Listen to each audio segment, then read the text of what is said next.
Commander Shepard, it's so great to finally meet you. I've been honestly so excited for this. I'm Yeoman Aurora, and I have to say that I'm really honored to be here today. I've been following your career very closely, and if I may, you are truly amazing. But please forgive me. I believe I've gotten a bit carried away. Let's get down to business, shall we? As you are aware, after the tragic destruction of your ship, the Illusive Man had ordered Cerberus to construct a newer model. I think you'll find this ship to be very different, while still paying homage to the original, which I know can never truly be replaced. If you don't mind, I'm going to be giving you a personal tour through the SR-2, so you can get acquainted with her before your first mission. Follow me, please.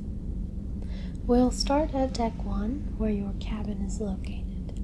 Up here is the topmost deck of the ship, and it is entirely comprised of your quarters. It's located directly under the exterior pressure hull, so it's been referred to as the loft by most yard workers. I've been told you might be a bit hesitant, as this is a much larger accommodation than you are used to. But the Illusive Man wanted you to be as comfortable as possible, and hopes that you will come to appreciate it. The bed is a full size, and the furniture is rather standard, but you have your own private bathroom and shower. You also have your own office desk, along with a private terminal where you can conduct your business with confidence. You can also access personnel files on your team and check emails. Cerberus has also installed basic and advanced training videos on the terminal. Also, you have your own custom armor locker where you can modify both casual and combat gear from the comfort of your quarters. A few other luxuries include a fish tank, which you can see takes up the left wall, a sound system, and a display case for anything that you might collect. It was mentioned in your file that you have a hobby for model ships. This would be the perfect place for them. Oh, and if you do decide to adorn your tank with some exotic fish, you don't have to worry. As your personal yeoman, I can take care of them for you. Continuing on, if you would follow me, Commander. I will escort you now to Deck 2, which is your Combat Information Center. The command deck of the SR-2 is comprised of the ship's bridge, CIC, research and tech labs, armory, where we have access to both standard weapons and unique prototypes, briefing communications room, and the main airlock. As with the layout of the entire ship, SR-2's bridge and CIC mirror that of the SR-1, except wider and longer in scale. We hoped that you would appreciate the similarities to your previous ship. From the bridge, Joker can pilot the ship while communicating with Edie, the ship's artificial intelligence. Although he has made it quite clear that he wants nothing to do with Edie, it is still an available option. There is also a control panel near his station which can be used to open and close the hull's heat shields. The CIC of the SR-2 is still centered around the large galaxy map, which you can use to plot the Normandy's next destination. And directly next to the map is another private terminal, where you can access electronic correspondences and review basic information about the crew. My station is at the galaxy map as well, should you ever require me for anything.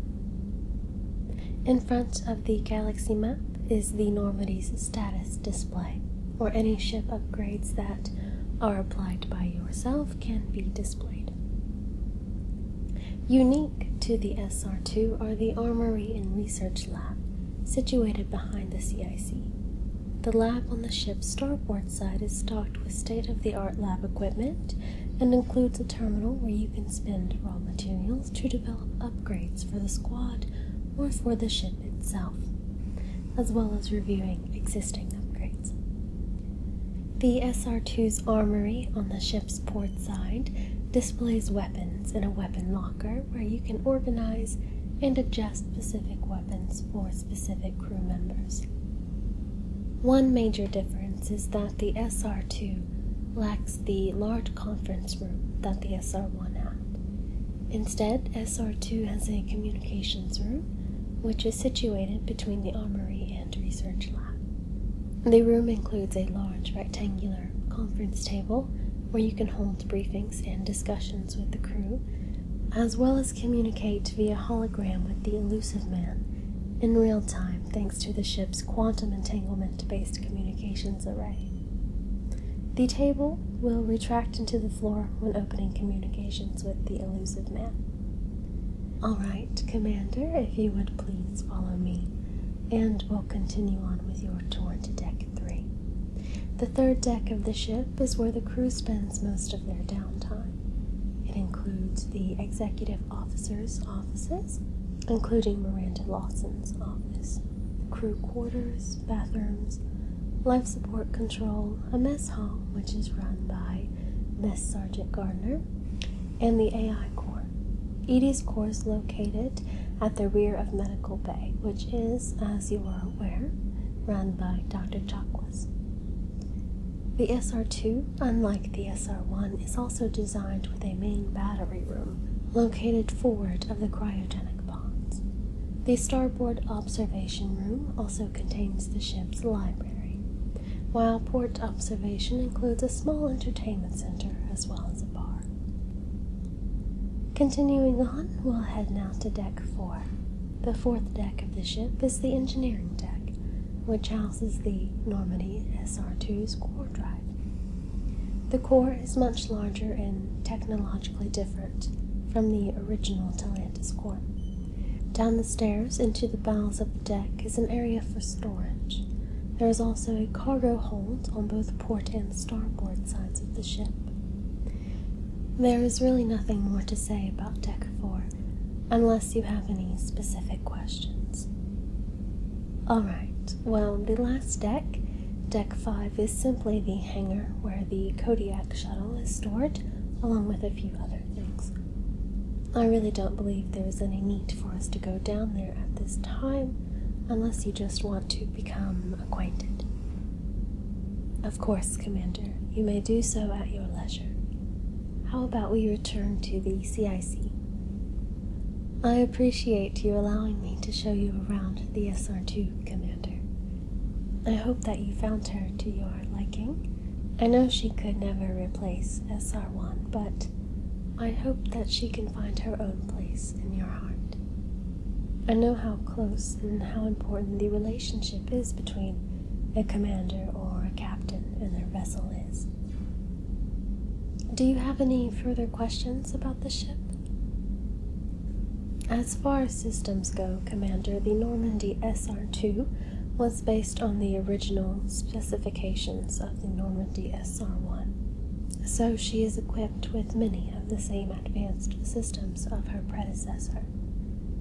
In particular, her advanced stealth system, which stores heat within a network of lithium heat sinks deep within the ship's hull, and the oversized Atlantis core drive, which allows increased FTL speeds and durations compared to similarly sized vessels, as well as superior sublight acceleration and maneuverability. And you are, of course, permitted to make any other upgrades or changes that you deem fit. So long as you run it through Cerberus Center first, that is. But I don't believe they would deny any of your recommendations, so it is nothing to worry about. Alright, Commander, if there is nothing else that you require, I shall take my leave and continue preparations for launch. Of course, you can reach me at any time if you should ever need anything. Please do not hesitate for any reason, Commander. It's an honor to be part of your crew.